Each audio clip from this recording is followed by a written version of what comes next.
Hello students, I am Priyanka Poddar from play chemistry. तो आज हम करने वाले हैं new topic that is valence bond theory, in short VBT। तो आज हम ये टॉपिक करने वाले हैं। So let's start VBT topic with me. तो अब हम समझते हैं potential energy graph for hydrogen molecule. ठीक है, तो हाइड्रोजन मॉलिक्यूल में पहला स्टेज क्या था? जब दोनों दूर थे।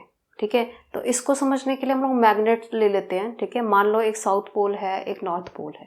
ठीक है, तो वो क्या है, काफी दूर पड़े हैं। ठीक है, तो उनकी टेंडेंसी क्या होगी? पास आने की। ठीक है, तो उस दूर पोजीशन में क्या है, उनकी एनर्जी अभी एक कांस्टेंट पोजीशन पे है। ठीक है, कांस्टेंट है, क्यों? दूर है, अफेक्ट नहीं कर रहा, पर चाहते तो क्या है, वो पास आना। ठीक है, अब धीरे धीरे क्या होता है, वो पास आने लगते हैं।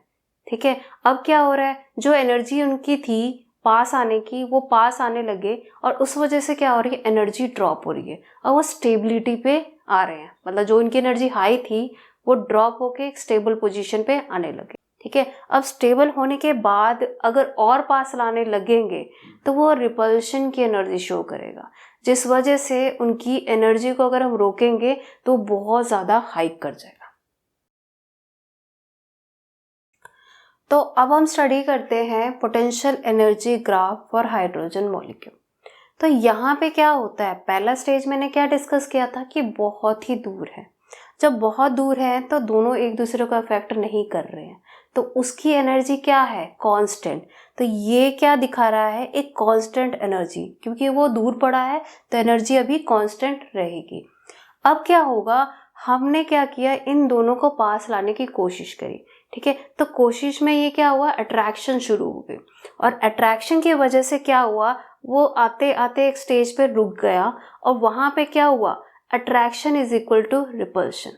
बेसिकली वो एक इक्विलिब्रियम पॉइंट पे आ गया, जो कि है हमारा स्टेज नंबर 2, जिसमें क्या हो रहा है, अट्रैक्शन रिपल्शन के इक्वल है। तो अब जो दो हाइड्रोजन एटम है, ना वो दूर जाएंगे ना वो ज्यादा नजदीक आएंगे, वो एक स्टेज पे रुक गए और उन्होंने क्या किया, बॉन्ड बना लिया। ठीक है, और यही चीज है स्टेज नंबर 2। अब उसके बाद वाले स्टेज में क्या हुआ, हमने उसे पुश करने की कोशिश करी। तो अब जब ये दोनों हाइड्रोजन एटम एक इक्विलिब्रियम स्टेज पे है, मतलब कि बॉन्ड बना चुके हैं, तो क्या होगा, अगर मैं और पुश करूं, पास लाने की कोशिश करूंगी, टू क्लोज लाऊंगी, तो क्या होगा, ये एनर्जी शो करेगा। कौन सी? रिपल्शन, वो रिपल करेगा। ठीक है, और वही रिपल्शन की एनर्जी उसकी एनर्जी को बढ़ा देगी। तो यहाँ पे क्या हुआ, रिपल्शन की वजह से वो एनर्जी एकदम से बढ़ गई। ठीक है, तो ये 3 स्टेजेस हैं। ठीक है, कि पहले स्टेज में वो स्टेबल था, उसके बाद क्या हुआ, उसकी एनर्जी ड्रॉप कर गई और ड्रॉप करने के बाद एक स्टेबल एनर्जी पे रुक गई। उसके बाद मैंने और क्लोज लाने की कोशिश करी तो रिपल्शन की वजह से एनर्जी इसकी फिर से बढ़ गई। तो बेसिकली ये एक रफ सा एस्टिमेशन है कि कैसे हम इसको समझ सकते हैं। अब यहाँ पे क्या है, ये दोनों हाइड्रोजन एटम दूर थे। ठीक है, पर इनकी रिक्वायरमेंट क्या थी कि ये पास हो जाए और बॉन्ड बना ले, स्टेबल हो जाए। ठीक है, तो क्या हुआ, जब हम इसे पास लेके आए, ठीक है, तो वो क्या कर रहे हैं, वो बॉन्ड बना रहे हैं, स्टेबल हो रहे हैं। और वो स्टेबल जब चीज हो जाती है तो उसकी एनर्जी क्या हो जाती है, ड्रॉप हो जाती है। तो यहाँ पे जो एनर्जी इसकी यहाँ पे थी वो यहाँ आने की वजह से ड्रॉप होगी, क्योंकि ये क्या है, अब वो स्टेबिलिटी की तरफ आ चुके हैं। तो यहाँ पे क्या हो रहा था, इस स्टेज से यहाँ तक दोनों हाइड्रोजन एटम के बीच में अट्रैक्शन की फोर्स थी। ठीक है, और अट्रैक्शन की फोर्स क्या कराती है, अट्रैक्शन फोर्स से होता है पोटेंशियल एनर्जी डिक्रीज। मतलब कि जब अट्रैक्शन फोर्स होगी तो पोटेंशियल एनर्जी ड्रॉप कर जाएगा। ठीक है, और इस स्टेज से इस स्टेज तक क्या हो रहा था, रिपल्शन हो रही थी। ठीक है, क्योंकि हम क्लोज लाने वाले थे तो वहां पे रिपल्शन की फोर्सेस बहुत ज्यादा आ रही थी। तो यहाँ पे बेसिकली क्या हो रहा है, रिपल्शन की फोर्सेस आ रही हैं और रिपल्शन की फोर्स की वजह से क्या होता है, पोटेंशियल एनर्जी बढ़ जाती है। तो इस ग्राफ से 2 चीजें हमें क्लियर है, क्या, कि अगर अट्रैक्शन की फोर्स होगी तो पोटेंशियल एनर्जी कम चली जाएगी, जैसे कि यहाँ से यहाँ पे गई है, ठीक है। और अगर रिपल्शन की फोर्सेस होंगी, जैसे यहाँ से यहाँ तक रिपल्शन हो रही थी, तो इस केस में क्या होगा, पोटेंशियल एनर्जी एकदम से बढ़ जाएगी। तो कंक्लूजन क्या निकलता है कि अट्रैक्शन की फोर्सेस पोटेंशियल एनर्जी को कम कर देती है और रिपल्शन की फोर्स क्या करेगी, पोटेंशियल एनर्जी को बढ़ा देगी। तो यहाँ इस ग्राफ से हमने ये अंडरस्टैंड कर लिया। अब हम आगे इसको अंडरस्टैंड करते हैं।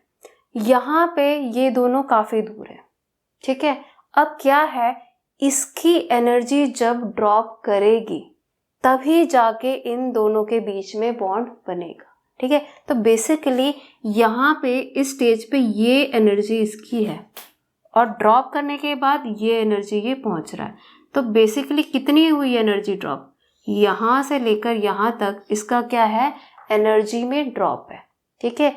ये एनर्जी ही ड्रॉप करने के बाद ही बॉन्ड इनके बीच बन सकता है। तो ये जो ड्रॉप इन एनर्जी था उसे हम क्या बोलते हैं, उसे हम कहते हैं बॉन्ड एनर्जी, ठीक है।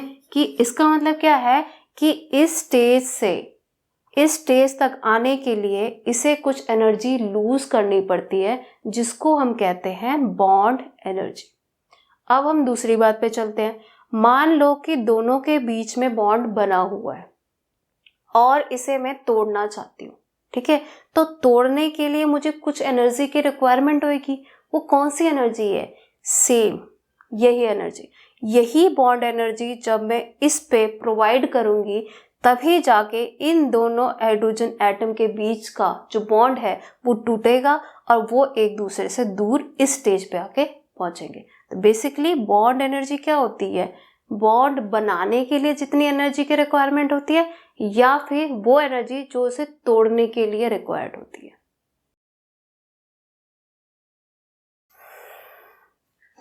तो अब इस स्टेज पे क्या हो रहा है, ये दोनों के बीच में बॉन्ड बन चुका है, ठीक है।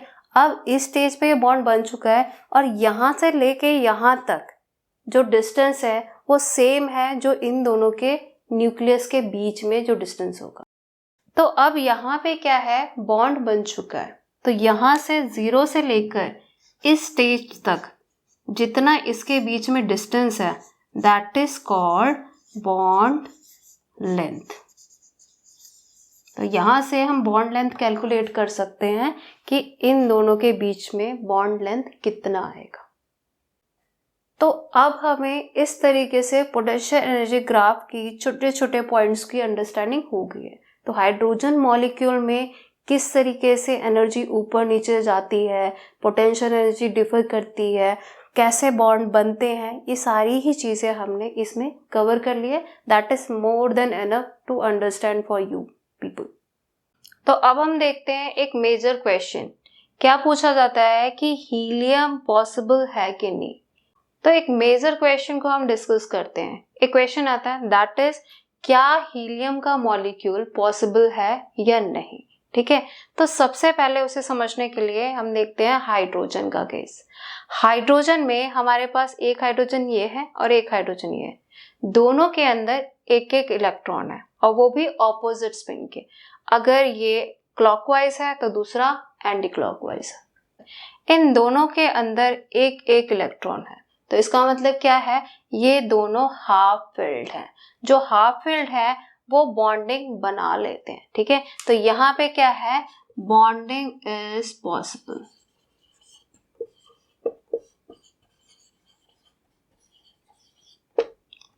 अब देखते हैं हीलियम का केस। हीलियम में होते हैं 2 इलेक्ट्रॉन। तो पहले हीलियम में हो गया 2 इलेक्ट्रॉन्स, दूसरे हीलियम में भी हो गया 2 इलेक्ट्रॉन। ये दोनों क्या है, फुल्ली फिल्ड है। अब फुली फिल्ड में क्या होता है, बॉन्डिंग के लिए जगह ही नहीं होती, ठीक है। तो बेसिकली हाफ फिल्ड में बॉन्डिंग हो जाती है पर फुली फिल्ड में बॉन्डिंग नहीं होती, जिस वजह से हीलियम का मॉलिक्यूल नहीं बन सकता। तो यहाँ पे बॉन्डिंग इज नॉट पॉसिबल।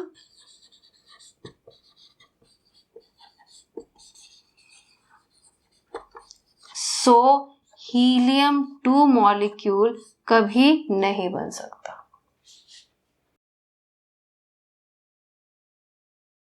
तो यहाँ पे हम ऑर्डर क्या देख रहे हैं कि एक्सटेंट ऑफ ओवरलैपिंग डिसाइड करती है बॉन्ड स्ट्रेंथ की। तो सबसे ज़्यादा ओवरलैपिंग है sp में, उसके बाद है ss में, और सबसे लास्ट है pp ओवरलैपिंग में। तो यहाँ हमने रीराइट करके क्या लिख दिया है कि sp की बॉन्ड स्ट्रेंथ सबसे ज़्यादा है, उसके बाद ss की आती है, और सबसे लास्ट में बारी आती है pp ऑर्बिटल की। तो बॉन्ड स्ट्रेंथ का ऑर्डर ये हो गया। तो हमारा ये टॉपिक वैलेंस बॉन्ड थ्योरी का अभी कवर हो गया। तो VBT इज फिनिश्ड नाउ। अगर आप हमारे चैनल पे न्यू हैं तो इसे सब्सक्राइब करें, और अगर आप हमारे चैनल पे पुराने हैं तो इसे लाइक करते रहें, शेयर करते रहें, and keep studying on play chemistry. Thank you.